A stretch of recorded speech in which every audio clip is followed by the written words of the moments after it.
நம்ம இன்றைக்கி ஏற்கனவே பார்த்த மாதிரி 108 திவ்ய தேசங்களில் ஒன்று நித்திய கல்யாண பெருமாள் திருவிடந்தை ஆதிவராகர்.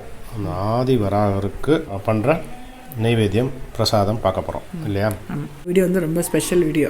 ஆக்சுவலாக நீங்கள் மார்கழியில் நீங்கள் சொன்னது வந்து நிறைய பேர் பிடிச்சிருந்து எல்லாரும் கேட்டிருந்தேன். இதுக்கு முன்னாடி நான் வந்து நம்ம நார்மலாக ஆற்றுல பண்ணுற பூஜை அதெல்லாம் ஸ்லோகம் நம்ம பிரசாதம் அப்படி காமிச்சுட்டு இருந்தோம். அப்போ நிறைய பேர் வந்து ஃபோன்லேயும் சரி நிறைய பேர் கமெண்ட்ஸ்லேயும் நம்ம சம்சார சாகத்தில் எத்தனையோ எல்லாருக்கும் ஒருத்தருக்கு ஒரு மாதிரி ஒரு பிரச்சனை ஒரு ப்ராப்ளம் இருக்கும் இல்லையா? ஸோ இதெல்லாம் வந்து எப்படி சால்வ் பண்ணுறது, என்ன பிரச்சனை, என்ன பரிகாரம் அப்படிலாம் கேட்கும்போது நம்ம 2 பேர் யோசிச்சுட்டே இருந்தோம். பார்த்தா வந்து நம்ம வந்து பெருமாள் வந்து நம்மளுக்கு வந்து இந்த 108 திவ்யக்ஷேத்திரம் சொல்லிட்டு அதில் எல்லாத்துக்குமே ஒரு சொல்யூஷன் கொடுத்துருக்காரு. ஆமாம், அதை நீங்கள் வந்து ரிசர்ச் பண்ணும்போது நிறைய பார்த்து சொல்லிகிட்டே இருந்தீங்க. ஸோ அதனால் ஃபஸ்ட்டு இப்போ எடுத்துருக்கிறது வந்து கல்யாணம். எல்லாருக்கும் அந்த காலகாலத்தில் அந்த டயத்தில் எல்லாருக்கும் கல்யாணம் நடக்கணும், அது சுபிட்சமாக எல்லோரும் நல்லா இருக்கணும். ஸோ அதனால் நீங்கள் வந்து அது அந்த சீரீஸ் இப்போ ஆரம்பிக்க போகிறோம் நம்ம. அந்த 108 திவ்யக்ஷேத்திரத்தில் இப்படி ஒரு பாசம், அது எந்த க்ஷேத்திரத்துக்கு என்ன பாசுகிறோம், என்ன ப்ராப்ளத்தை வந்து அந்த என்ன நம்மளுக்கு வந்து என்ன பிரச்சனையை பெருமாள் தீர்ப்பார் அப்படின்றத பற்றி இல்லையா? ஆமாம். ஸோ 4000 திவ்ய பிரபந்தம் அப்படிங்கிறது வந்து 4000 பாசுரம் இருக்கிற புக்கு. அது வந்து முதல் 1000, 2000, 3000, 4000 அப்படின்னு இருக்கும். அதில் வந்து நம்ம எந்த பெருமாளுக்கு எந்த பரிகாரத்துக்கு என்ன பாசுரம் அப்படின்னு கண்டுபிடிக்கிறது கஷ்டம். ஸோ அதை வந்து நம்ம பார்த்துட்டுருவோம். எந்த பாசுரத்துக்கு என்ன பரிகாரம், என்ன பரிகாரத்துக்கு எந்த கோவிலுக்கு அந்த பாசுரம் சொல்லணும் அப்படிங்கிறத பார்த்துட்டோம் அப்படின்னா நம்ம அந்த பெருமாளை வேண்டிண்டு இந்த ஆற்றுலேயே வந்து நம்ம இந்த ஸ்லோகம் சொல்லி அதுக்குண்டான நைவேத்தியங்களை பண்ணி வேண்டின்னு இருக்கணும். இது நம்ம வேண்டுதல் நிறைவேறினதுக்கப்புறம் இல்லை அதுக்கு முன்னால் நமக்கு எப்போ சமயம் கிடைக்கிறதோ அந்த கோவிலுக்கு போயிட்டு வந்துடலாம். இதுதான் நம்மளுடைய குறிக்கோள் இல்லையா?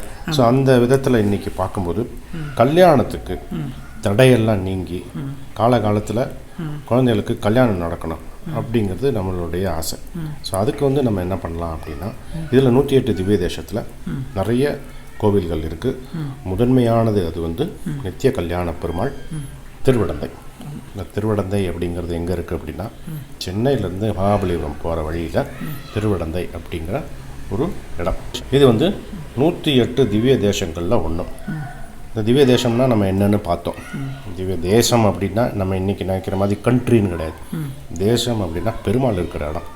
திவ்ய தேசம் அப்படின்னா அந்த இடத்துல ஆழ்வார்கள் மங்களாசாசனம் பண்ணியிருப்பா. அதாவது ஆழ்வார்கள் வந்து பாட்டு பாடியிருப்பான். ஆழ்வார்கள் யார் அப்படின்னா பெருமாளை வந்து ஆழ்ந்து சிந்தித்தவர்கள் தான் ஆழ்வார்கள் அப்படின்னு சொல்லுவாங்க. அந்த வைஷ்ணவ சம்பிரதாயத்தில் 12 ஆழ்வார்களை நம்ம அடையாளம் வச்சு அவாளை சேவிச்சுட்டு இருக்கோம். இந்த 12 ஆழ்வார்கள் எழுதின பாசுரங்கள் இருக்கு இல்லையா? அது வந்து 4000 பாசுரங்கள் இருக்கு. இந்த 4000 பாசுரங்களையும் நமக்கு தொகுத்து கொடுத்தவர் நாதமணிகள்.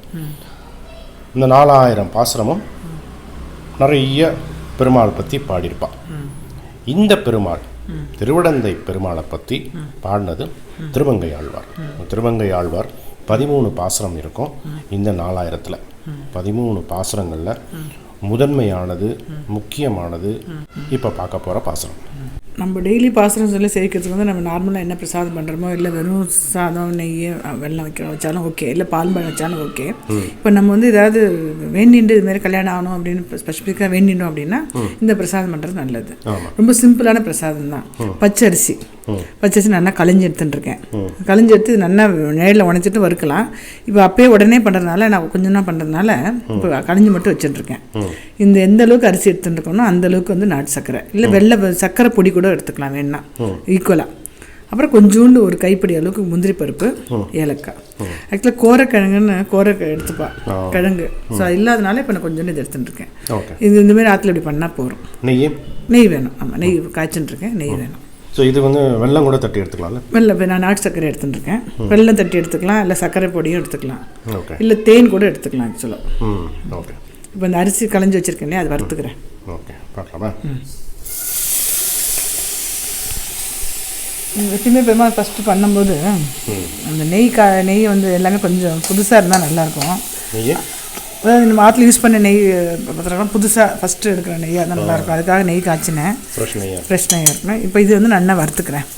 நீங்கள் அப்படியே பாசுகிறோம் அந்த சொல்லுங்கள். அப்படியே திவளும் வெண்மதி போல் திருமுகத்தறிவை செழுங்கடல் அமுது பிறந்த அவளும் நின்னாகதிருப்பதும் அறிந்தும் ஆகிலும் ஆசை விடாளாள். குவளையங்கண்ணி கொல்லியம் பாவை சொல்லு நின் தாள் நயந்திருந்த இவளை உன் மனத்தால் என் நினைந்திருந்தாய் இடவந்த எந்தை பிரானே அப்படிங்கிறது இந்த பாசுரம். இது வந்து இந்த திருவிடந்தையை பற்றி திருமங்கை ஆழ்வார் 13 பாசுரங்களில் சொல்லியிருக்கார். என்னென்ன பாசுரம் அப்படின்னா, இப்போ நாலாயிரத்தில் நான் சொன்ன மாதிரி நாலாயிரத்தில் வந்து இந்த திருவிடந்தை கோயிலை பற்றி எந்தெந்த பாசுரங்களில் இருக்குது அப்படின்னு கண்டுபிடிக்கிறது கஷ்டம்.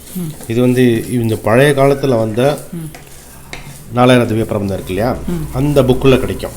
இப்போ வரதெல்லாம் வந்து 1000 பிரித்து கொடுத்துருப்பாங்க. இப்போ இதில் வந்து இந்த திருவிடந்தையை பற்றி எந்த பாசுரங்களில் சொல்லியிருக்கா அப்படின்னா, பாசுரம் வந்து 1021, 1108 117 வரைக்கும், 3775, 3815 இந்த மாதிரி 13 பாசுரங்கள். நம்பர் சொல்கிறீங்க இல்லையா, எந்த பாசுரம் நம்பர் சொல்கிறீங்க நீங்கள்? ஆமாம், எந்தெந்த பாசுரம்னு அந்தந்த பாசுரத்தில் இந்த திருவிடந்தையை பற்றி திருமங்கை ஆழ்வார் பேசியிருப்பார். திருமங்கை ஆழ்வார் அப்படிங்கிறது வந்து பெரிய மன்னனாக இருந்து ஆழ்வார் ஆனவர். திருமங்கை மன்னன், திருமங்கைங்கிற ஒரு சின்ன தேசம், அந்த தேசத்தில் மன்னனாக இருந்து ஆழ்வார் ஆனவர் திருமங்கை ஆழ்வார். திருமங்கை ஆழ்வார் வந்து மற்ற ஆழ்வார்கள் மாதிரி, குறிப்பாக சொல்லணும்னா நம்மாழ்வார் மாதிரி பெண் பாவத்தில் பாடியிருப்பார். திருமங்கை ஆழ்வாருக்கு இன்னொரு பேர் வந்து பரகாலன், அதாவது எதிரிகளுக்கு யமன். ஒரு படை வீரனாக இருக்கும்போதும் மன்னனாக இருக்கும்போதும் படை வீரர்களுக்கு யமனாக இருந்தவர் அந்த திருமங்கை ஆழ்வார். அதனால அவருக்கு இன்னொரு பேர் வந்து பரகாலன். அந்த பரகாலனாக இருக்கிற திருமங்கை ஆழ்வார் எப்பப்பெல்லாம் பெருமாளை பார்த்து நாயகி பாவத்தில் பாடுறாரோ அப்பெல்லாம் அந்த பாசுரம் வந்து பரகால நாயகி பாசுரம் அப்படின்னு சொல்லுவோம். இதில் வந்து தன்னை வந்து பெண்ணாகவும் பெண்ணுடைய தாயாகவும் பாவிச்சு பரகால நாயகி பாவத்தில் பெருமாளை நோக்கி பாடுறாச்சு. தன்னை வந்து பெண்ணாகவும் தன்னையே பெண்ணோட தாயாகவும் நினைச்சு பெருமாளை பார்த்து பாடின மனசு உருகு பாடின பாட்டு. அதாவது ஓம் பக்கத்தில், அதாவது பெருமாளை பார்த்து சொல்றாரு, ஓம் பக்கத்தில் திருவாகிய மகாலட்சுமி இருக்கான்னு தெரிஞ்சும் உன்னையே நினைச்சுட்டு இருக்கா என் பெண், என்னோட பெண் உன்னையே நினைச்சுட்டு இருக்கா, அவளை பற்றி நீ என்ன நினைக்கிற அப்படின்னு கேட்குறா பெருமாளை பற்றி. அதான் இந்த பாசம். அப்படி அந்த மாதிரி அதான் இந்த பாசம். அந்த பெருமாளுக்கே மனசு உருகி அந்த ஊரில் ஒரு பெண்ணாக கல்யாணம் பண்ணிட்ட அந்த ஸ்தலம் வந்து திருவிடந்தை. 365 நாளும் பெருமாளுக்கு வந்து கல்யாணம் இல்லையா? ஆமாம். அது வரலாறு என்ன அப்படின்னா, காலவ ரிஷி அப்படின்னு ஒரு பெரிய ரிஷி, அவருக்கு குனிங்கிற ஒரு முனிவருடைய பெண்ணை கல்யாணம் பண்ணுறான். கல்யாணம் பண்ணி பார்த்தா 360 குழந்தை பிறக்கிறது அவளுக்கு. அது அவளுடைய இல்லற தர்மம். அது நியாய தர்மத்தோட குடும்பம் நடத்தின அந்த இல்லற தர்மத்துக்காக 360 குழந்தை பிறக்குது. 360 குழந்தைக்கும் நம்ம வந்து கல்யாணம் பண்ணி அவங்களுக்கு தனித்தனியாக வீடு அமைச்சு கொடுக்குறதுங்கிறது எவ்வளோ பெரிய விஷயம். 360 குழந்தை. இப்போ நாராயணனை பார்த்து தவம் இருக்கார், என்ன பண்ணுறது அப்படிங்கும்போது திருவிடந்தைக்கு நாராயணன் வராக அவதார மூர்த்தி ஒரு பிரம்மச்சாரியா வரார். பிரம்மச்சாரியா வந்து பொண்ணு கேட்குறார். அப்பா கேட்குறாரு எந்த பொண்ணு அப்படின்னு. முதல் பொண்ணை பார்க்குறாரு, கல்யாணம் பண்ணிக்கிறார். அடுத்த நாள் திரும்பி பிரம்மச்சாரியா வரார், 2வது பொண்ணை கேட்குறார், 2வது பொண்ணை கல்யாணம் பண்ணுறார். இப்படி 360 நாளும் கல்யாணம் பண்ணுறார். 360 நாளும் கல்யாணம் பண்ணதுக்கப்புறம் கடைசியில் வந்து எல்லா பெண்களையும் ஒரே பெண்ணாக்கி அந்த பெண்ணை தான் வந்து அகிலவள்ளி தாயார் அப்படின்னு சொல்லுவோம். அகிலம் அப்படின்னா எல்லாம், லோகம் அப்படின்னு அர்த்தம். இந்த அகிலவள்ளி தாயாரை தன்னுடைய இடது தொடையில, இடது காலில் அமர்த்தின்னு இருப்பார். எல்லா பெண்களையும் ஒரே பெண்ணாக்கிடுவார். அதான் வந்து அகிலவள்ளி தாயார். இங்க இருக்கிற வராகமூர்த்தி வந்து ஆதி வராகர். வலது கால் வந்து பூமியில இருக்கும், இடது கால் வந்து மடக்கி தொடை மேல அகிலவள்ளி தாயாரை வச்சுருப்பார். கால் கடியில் ஆதிசேஷனும் ஆதிசேஷனுடைய பத்னியும் இருப்பார். இதான் வந்து ஆதிவராகர் ரூபம். அந்த திருவிடந்தையில். திரு அப்படின்னா மகாலட்சுமின்னு அர்த்தம். இடம் அப்படின்னா இடப்பக்கம். எந்தை அப்படின்னா எம்பிரான்னு அர்த்தம். திருவாகிய மகாலட்சுமியை தன்னுடைய இடப்பக்கத்தில் அமர்த்திய எம்பிரானே அப்படின்னு இந்த பாட்டில் சொல்வார். இங்கே வந்து திருவிடந்தை மாதிரி அதே இடத்துல இன்னும் கொஞ்சம் தூரம் போனோம்னா திருவள எந்தையும் இருக்கு. அங்கே வந்து இதே வராகர் தாயாரை வந்து வலப்பக்கம் அமர்த்தியிருப்பார். இது வந்து திருவிடவெந்தை, அது திருவளவந்தை. இந்த எந்தை அப்படிங்கிறது எம்பிரான். இங்கே தான் வந்து திருமங்கை ஆழ்வார் வந்து இந்த அழகான ஒரு பாசுரத்தை பாடியிருப்பார். நான் வந்து அர்த்தம் என்னன்னா நான் நைஸாக பொடி பண்ணிக்கிறேன். அப்புறம் நீங்கள் எப்படி ப்ரொசீஜர் என்னன்னு சொல்லுங்கள். ஓகே, இப்படி நைஸாக அப்படி அரைச்சிட்டேன். இந்த நாட்டு சர்க்கரை இல்லை சர்க்கரை பொடி எதுனாலும் சரி அதையும் போட்டுன்ட்டு நெய் போட்டு அப்படியே பிடிச்சிட வேண்டியதான். இன்றைக்கி திருவோணம் வேறு மாதிரி இருக்குது, அதெல்லாம் நல்லா ஆரம்பிச்சிருக்கீங்க. அப்படியே பெருமாளுக்கு நைவேத்தியம் பண்ணிவிட்டு இது வந்து முஸ்தச்சூரணம் அப்படின்னு சொல்லுவோம். முஸ்தம் அப்படின்னா சம்ஸ்கிருதத்தில் வந்து கோரக்கிழங்கா. இந்த முஸ்தச்சூரணம் அப்படிங்கிறது பூவராக பெருமாள் கோவிலில் கொடுப்பா. அதாவது ஸ்ரீ முஷ்ணம். இந்த முஷ்ணம் அப்படிங்கிற பேரே வந்து இந்த முஸ்தச்சூரணம் அப்படிங்கிறது தான் வந்திருக்கலாம் அப்படின்னு தோன்றுறது. முஸ்தச்சூரணம் அப்படின்னா கோரைக்கிழங்கில் பண்ணுற இது வந்து வராக, இதனால் அந்த போர்ஸ்லாம் இருக்கு இல்லையா, அதுக்கு பிடித்தமான ஒரு நைவேத்தியம் முஸ்தச்சூரணம். ஸ்ரீமுஷ்ணம் போனால் அது கொடுப்பான். ஸ்ரீமுஷ்ணத்தில் நம்ம இதுக்கிட்ட சீர்காழி கிட்ட இருக்கு இல்லையா, சிதம்பரம் சீர்காழி கிட்ட. அங்கே வந்து அது வந்து 108 இல்லை, ஆனால் அபிமான ஸ்தலம் அது. அங்கே வந்து இந்த பூவராகரில் வந்து இது கொடுப்பான். ஸோ இது வந்து நம்ம வராகர் வந்து எங்கெங்கே பார்க்குறோமோ அங்கெல்லாம் வந்து கல்யாணத்துக்கும் வீட்டுக்கும், கல்யாணம் பண்ணிப்பார் வீட்டை கட்டிப்பார் அப்படின்பா. அது வந்து இந்த வராகருக்கு நம்ம போய் செவிச்சோம்னா ரெண்டுமே வந்து ஒரே இடத்துல முடிஞ்சிடும். நமக்கு ரெண்டுமே வந்து ஒரே இடத்துல கிடைக்கும். வராகர்கிட்ட வராகர் வந்து பூமியை மீட்டு கொடுத்தவர். அதே மாதிரி இங்கே நித்திய கல்யாண பெருமாள் வந்து நித்தியப்படி கல்யாணம் பண்ணிக்கிறவர். 360 நாளும் கல்யாணம் பண்ணுறார் அப்படின்னா நம்ம மாதிரி ஜீவாத்மாவை வந்து சேர்த்துக்கிறார் அப்படின்னு அர்த்தம். அவருடைய அனுகிரகம் கிடைச்சதுன்னு வச்சுக்கோ, வீடாக இருந்தாலும் சரி கல்யாணமாக இருந்தாலும் சரி நடந்துடும். இது வந்து உருட்டு நல்லா நெய் நிறைய விட்டு இது பண்ண உருட்டு. அட்லீஸ்ட் பெருமாளுக்கு ஒரு 4 வச்சுட்டு அப்புறம் வேணால் உடனே காலி பண்ண போகிறோம் அப்படின்னா கொஞ்சோண்டு பால் தெளிச்சுட்டு பண்ணிக்கலாம். இல்லை இப்படியே முடியல கூட இப்படியே பொடியாக வர வச்சுக்கலாம், ஒன்றும் தப்பு இல்லை. இது பண்ணிட்டாங்க சூடாக இருக்கும்போது. ஆமாம், அப்படிலாம் இல்லை. ப்ரொசீஜர் சொல்கிறேன் நீங்களே. இது வந்து இந்த பரிகாரம் வந்து எப்படி பண்ணுவா அப்படின்னா, அந்த கோவிலில் கல்யாணம் ஆகாத ஆணாக இருந்தாலும் சரி பெண்ணாக இருந்தாலும் சரி இங்கே போய் நித்திய கல்யாண பெருமாள் ஆதிவராகர்கிட்ட போய் வேண்டிக்கணும். அங்கே வந்து தீர்த்தம் வந்து 2 தீர்த்தம் இருக்கு. ஒன்று வந்து கல்யாண தீர்த்தம், இன்னொன்று வந்து வராக தீர்த்தம். கல்யாண தீர்த்தத்தில் நீராடிட்டு அங்கே வந்து மாலை கொடுப்பான். 2 மாலை வாங்கிக்கணும். ஒரு மாலையை ஆற்றுக்கு எடுத்துன்னு வந்துடணும்.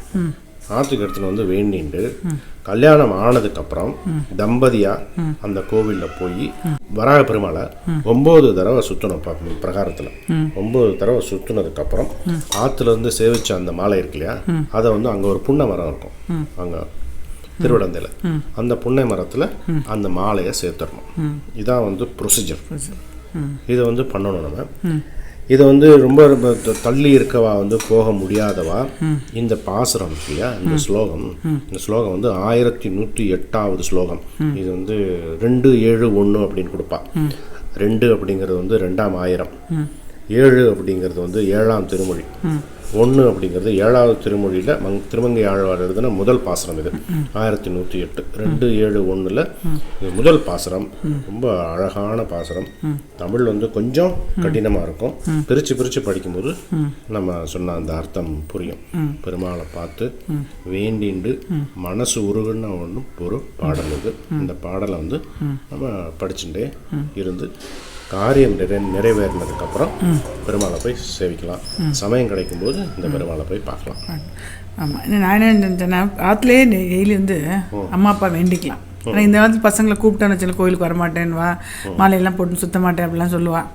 ஸோ பெருமாள் நம்ம மனசார நினச்சின்னு பண்ணோம்னா அவள் கல்யாணம் ஆனதுக்கப்புறம் அப்புறம் போயிட்டு வானா போயிட்டு வருவாள், போயிட்டு சுற்றிட்டு வான்னு சொன்னால் சுற்றிட்டு வருவாள். ஸோ அந்த மாதிரி ப்ரொசீஜர் நம்மளும் சிம்பிளிஃபை பண்ணிக்கலாம். வேண்டிக்கலாம். ஆமாம், பெருமாள் ஆற்றுலேருந்து இந்த மாதிரி பிரசாதம் பண்ணிவிட்டு இந்த பாசுரத்தை சொன்னான்னா கண்டிப்பாக வந்து பெருமாள் எல்லாருக்கும் நல்லது பண்ணி தருவார். பாசுரம் நல்லா மீனிங் நல்லா சொன்னீங்க. ஸோ இப்போ ஒரு பாசுரத்துக்கு மீனிங் சொல்லுவீங்கள்ல அப்படியே படிச்சுட்டு. அடுத்தது வந்து இதே கல்யாணத்துக்கு இப்போ இது வந்து சென்னை பக்கத்தில் மகாபலிபுரத்துக்கிட்ட இருக்குது. இப்போ அந்த சவுத் சைடில் இருக்கவாளுக்கு, திருச்சி ஸ்ரீரங்கம் பக்கத்தில் இருக்கவாளுக்கு திரு அன்பில் ஸ்தலம் இருக்குது. திரு அன்பில் ஸ்தலமும் கல்யாணம் சீக்கிரம் நடக்கிறதுக்கு உதவி பண்ணுற பெருமாள், அந்த பெருமாளை பார்ப்போம். முஸ்தச்சூரணம். ஆமாம், கோரைக்கிழங்கு இப்போ கிடைக்காது, அட்லீஸ்ட் ஆற்றுல இருக்கிற சாமான் வச்சுட்டு பெருமாள் பண்ணுற நைவேத்தியம் வராகருக்கு பண்ணுறது. ஆமாம், வராகருக்கு பண்ணுறது. நீ சொன்ன மாதிரி பூமி சம்மந்தப்பட்டதும் சரி, கல்யாணம் சம்மந்தப்பட்ட ரெண்டுக்குமே வந்து தீர்வு. வராகர் வந்து இந்த ரெண்டுக்குமே தீர்வு வராகர். Okay, thanks. தேங்க்யூ.